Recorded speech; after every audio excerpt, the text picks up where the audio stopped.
Swift told me the executive session's over, it's finished. Well, we may go back in there saying, but There you go. Swift was. Yeah, right. She wasn't that swift, huh? Looks like we're live, guys. But now leave this here, Mr. Pope. All right, thank you. Alrighty, ladies and gentlemen, we met in executive session and directed staff to work as directed, and we're entering now. Call to order you ready, JJ? Oh, yeah. Curry County Board of Commissioners Administrative Workshop. So I'll look to call this to order, and then amendment approval of the agenda. Look for a motion. Oh, just like I mentioned, we're gonna postpone presentation B B, okay. till a later date, so take that off So today. we need Becky up here, it sounds like. She's Yeah. on the all right, phone. so I make a motion that we approve the amended agenda. Okay. Do I have a second? Second, Mr. Chair. All right, we got a motion and a second. All in favor say yes? Yes. I have an agenda item Yes. here. Yes, and motion Okay. carries 3-0. Yes. Tell me, what's your phone number? Which? 254. Okay, thanks. Hey, bye.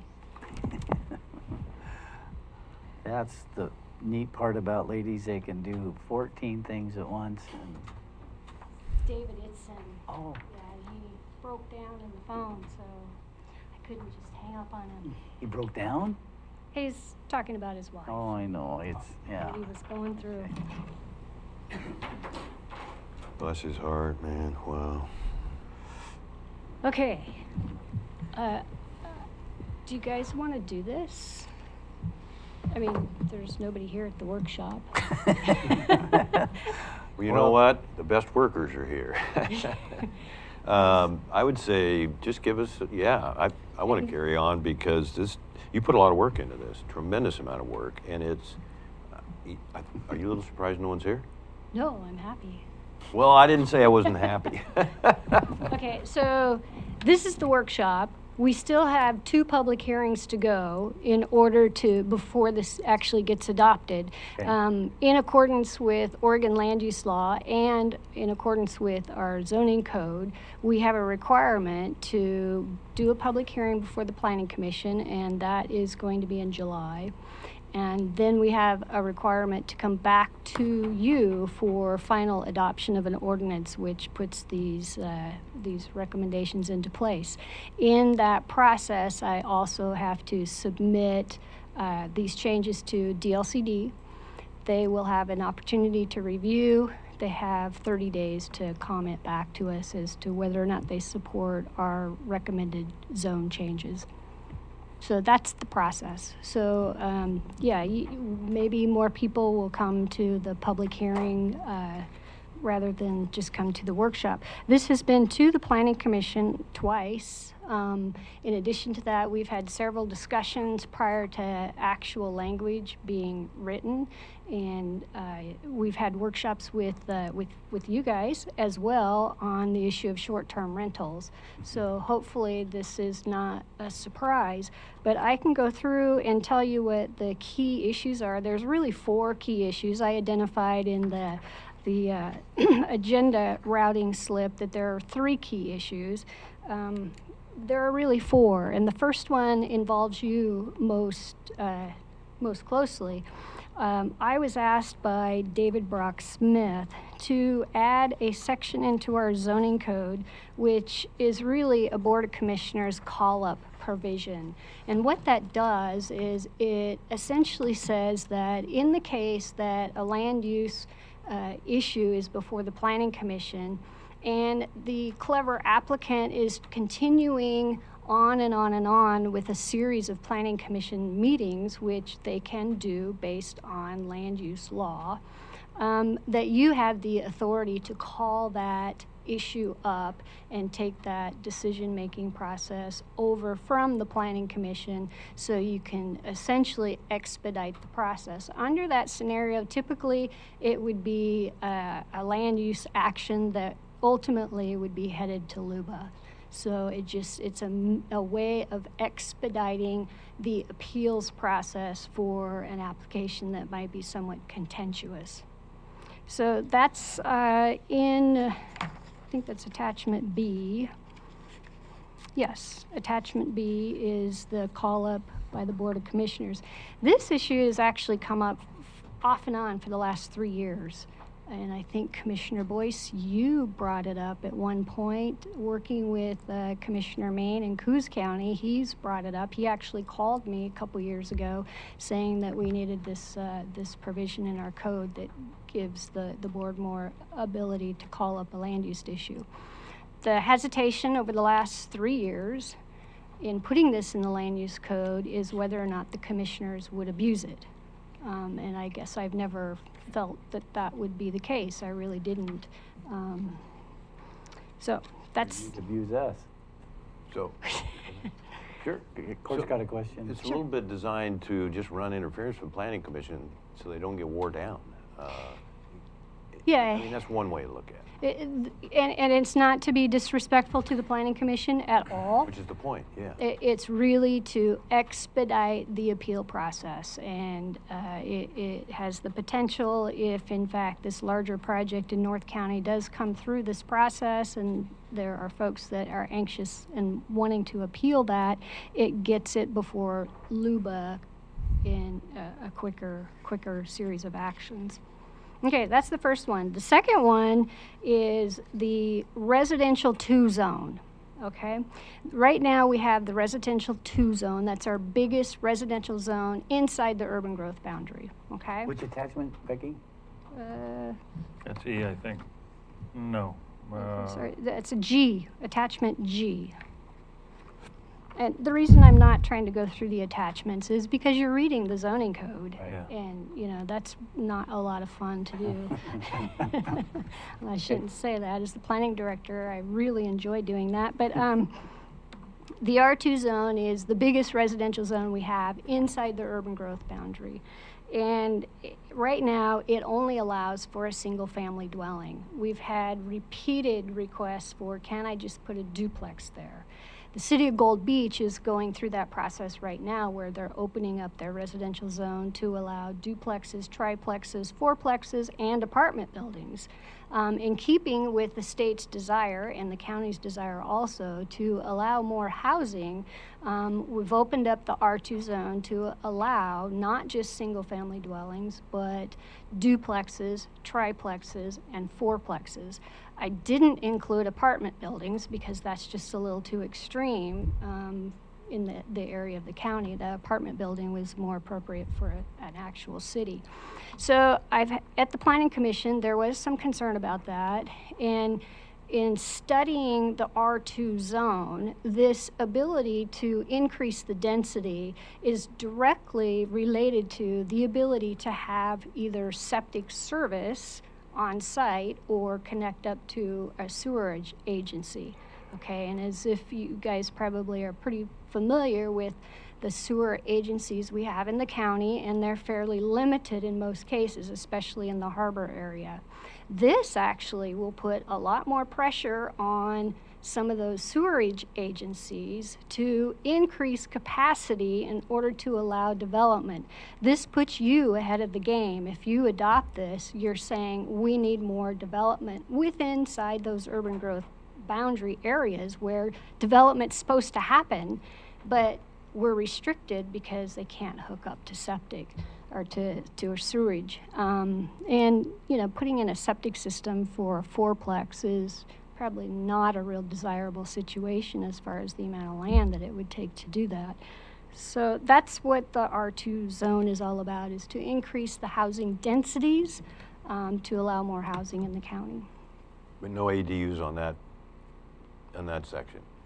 Actually, yes, you could have a fourplex and an ADU. Excuse me, that is a form of an ADU, I'm sorry. Yeah, well, you could have a fourplex, then you could come in and ask us for an ADU on that same piece of property, and it's allowed. You have to go through the process, make sure you have septic, water, and all that kind of stuff, but it would be allowed. You could have a fourplex plus an ADU on your parcel. Thank you. If you can get sewer and water. Any other questions on the expanding the uses on the R2 zone? This actually will significantly expand the housing capability within Curry County. So this is a big deal. Okay, so the next item I wanted to talk about are short-term rentals. Short-term rentals, that is attachment N. And of course, the Planning Commission has actually had 3 sessions in talking about short-term rentals. The interesting thing is, last month at the Planning Commission, I was pretty surprised that we didn't get any pushback. There wasn't anybody objecting to the ordinance, and in fact, there seemed to be a consensus that this is really needed. So we still, downstairs, we get phone calls on short-term rentals every day. I mean, I get them, other people in the office get them, code enforcement gets them. Somebody mentioned we got 130 phone calls in a week. I don't know where that information came from, but it wouldn't surprise me. That was more for the new, what's it called? The vacant property thing? Yeah, Vacant that's what I property. was thinking. It had to Yeah. have been. Yeah, that's what it was for. Yeah, Yeah, they okay. just got, the people just got their paperwork. Their letters, yeah. Barbara's. Now, I'm lost. You say vacant property. Yeah, What are we talking? Registration for $120. vacant property. We're not talking about the Ophir School. No, the vacant property, If you own property in the county that's a vacant house or something like that, you have to pay a annual registration fee. the $120. You Yes, voted for okay. it. Okay, but I don't think we're getting 130 phone calls on short-term rentals, but we do get a lot. And what are the basis of those calls? We get 2 kinds of calls. We get people wanting to know if they can set up a short-term rental and what are the requirements, and we send them right now up to Summer's office to get a business license and to register to pay TLT. That's the first kind of phone call. Second kind of phone call are people that are adamantly opposed and really, really angry because their neighbor has a short-term rental, and the parking is a problem, the noise is a problem, and it goes on and on and on. We have a legal issue that's popping up, and Anthony's aware of this, and really the crux of the issue is we have a community that doesn't want this short-term rental in their community. So they're objecting to the expansion of a deck that is near a septic system, saying that the county erred in approving this deck. But the bottom line is they're angry because the owner of that facility or that house wants to have a short-term rental. That's the real issue. So it pops up all the time as far as people's objections to what's going on. So the goal of the ordinance is to put some pretty tight regulations on short-term rentals. If you're going to have one, first thing is we're going to protect you. That was the first objective, and make sure that the people that have made these large investments in short-term rentals don't be subject to a referendum and have to go away. So that's the first objective, to protect that economic base in Curry County, which is significant. The second objective is to deal with all of these complaints that are coming in by requiring people to deal with the issues. So we have requirements for parking, we have requirements for garbage protection, that we have noise requirements, we have fire life safety requirements, and essentially we set this up in a checklist kind of format. So if somebody comes in and wants to have a permit for a short-term rental, we'll give them the checklist, and if they can check off that they've provided assurances on all the issues that we've identified, then we issue the permit. We still have to do public notification, but we don't have a means for addressing concerns of compatibility, meaning their neighbor can't shut them down if in fact they're following the ordinance, which is the law. So we deal a lot in this ordinance with how to deal with nuisance situations. When the code enforcement gets involved, it goes through all of those issues. Yeah. So is this a time where we can ask a question Yeah. about, at one point we were talking about a fee for all short-term rentals. And it was going to be to protect them, actually. They couldn't be, so if enough people complained to somebody, like the county north of us, Mhm. they did away with all short-term rentals. isn't Right. it? That was the referendum. The fee to get a short-term rental license is on the very last page of this packet. We're proposing the fee to be $2,000 to get the original permit. It's good for 2 years. It includes a business license. I talked with Summer and Miranda about, combining the business license into that fee. They're fine with that. It includes a fire life safety building check, and that would be either Garrett or Ryan going out and actually doing the check. And what we've talked about downstairs is really they're the ones that are going to verify all of these requirements because they're going to be on site to do the fire life safety check. So they would sign off on, is there adequate parking? Is the garbage correct? I mean, they'll go through the whole list. That way we don't have to have multiple people go out on site to make sure it's in compliance. So that original fire life safety check is included in that $2,000. Then every 2 years there's a renewal, and that fee would be $500 to get a renewal. And if we've had complaints by, in that time frame, which we'll log in and keep track of, then we'll go have some serious conversations about how to resolve those complaints with the property owner. And what we've been finding since people have called and they've asked about it, we've been pretty clear that we're getting ready to regulate short-term rentals. That's up to the Board of Commissioners. So what's happened is most of these people are getting pretty good at managing their short-term rentals. In fact, Mel was just saying, oh yeah, this one over here has this really neat sign. And I said, yeah, the sign's required. So they're upping their game, which is great. It's a good thing. Which was part of our objective, Yes. Yeah, Absolutely. Absolutely. And this does mean that some people that are collecting fees for short-term rentals probably will go away. Those people that can't meet the fire life safety requirements, these are people that are trying to rent sleeping areas in boxes, in storage units, boats that don't have adequate access. Those are going to go away. So this gives enforcement the ability to say, I'm sorry, you don't have a license, you can't be operating here. So that will happen, and you may likely get complaints about us putting somebody out of business. Okay, any more questions about short-term rentals? just one. Sure. Just so the public knows, this is outside the city limits. Yes. Yes, all three.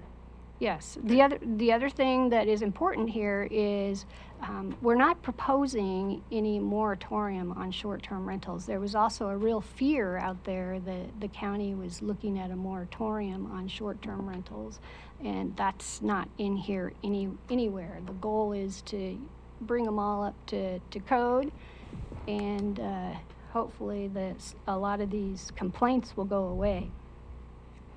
Okay, so the fourth issue is accessory dwelling units on rural residential properties. Okay, so these are properties that are outside the urban growth boundary.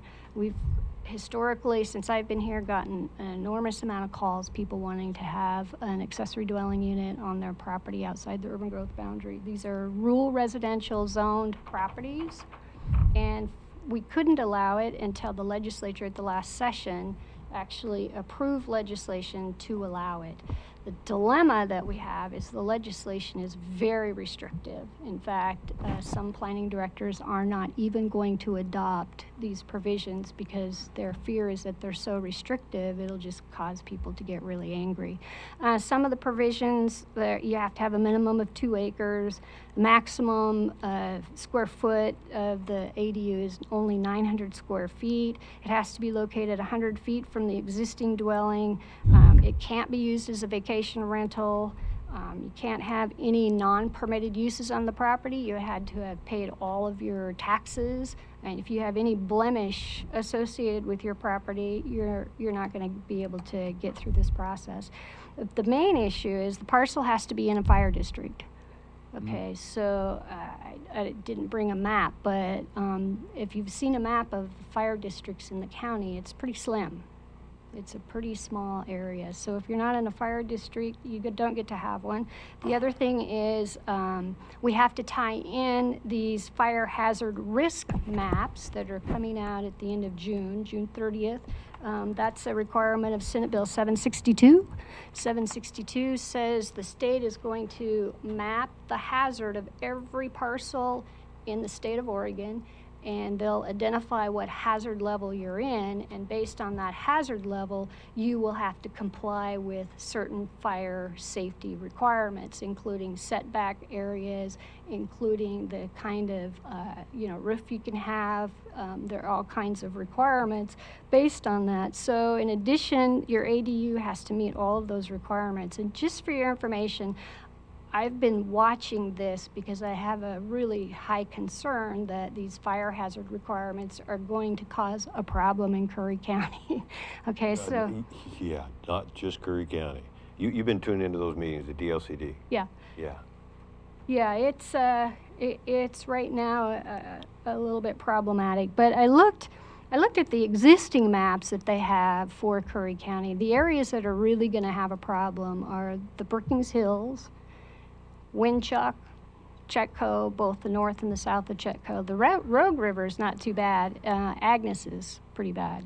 Anybody that lives within those areas are going to have a lot of additional requirements to meet.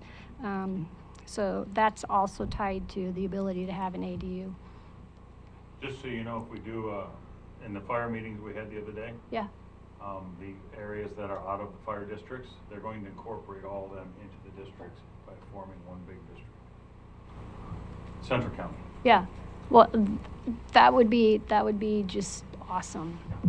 And again, this is a part of the land use code that will continue to put pressure on that special district. Providing a better service. Got to provide the service, and of course, then they get more tax, a bigger tax base to pay for their services, which they need. Mhm. So those are the changes. Okay. Okey-dokey. It was a real hot button. It's new medicine. I'll get out of here Oh, before man. somebody, Sit too long. Oh, jeez. right? Oh, No, these are good. That's the Yep. worst. thank you very much. Thanks, Beck. Yeah, I forgot to tell you guys that. That's one of the parts